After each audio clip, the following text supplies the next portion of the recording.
Okay. అందరికీ నమస్కారం. Doctor Gadepalli Shankar గారు మా పాఠశాలను సందర్శించి మాకు జ్ఞానాన్ని అందించారు. నాకు అర్థమైన వరకు చెబుతాను. మన మాటల వలన ఏదైనా చేయవచ్చు. మనం 8 గంటలు పడుకోవాలి. మనం నిద్రపోయేటప్పుడు స్పర్శ తెలియదు, వినపడదు, చూడలేము. మనం నిద్రపోయేటప్పుడు ఎంత శక్తి వస్తుంది, దాన్ని మనం వేస్ట్ చేయకూడదు.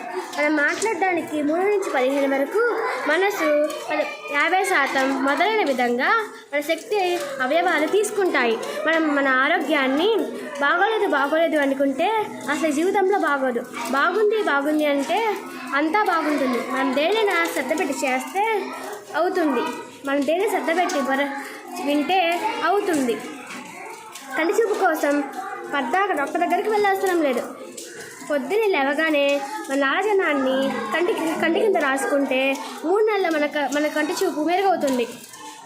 అత్యంతమైన జ్ఞానాన్ని అందించిన మహాత్మ బాబాజీ గారికి, పరమాత్మనకు, విశ్వమునకు, సకల కోటి ప్రాణులకు అత్యంతమైన ప్రేమతో ధన్యవాదాలు, కృతజ్ఞతలు తెలియజేస్తున్నాను. నమస్కారం.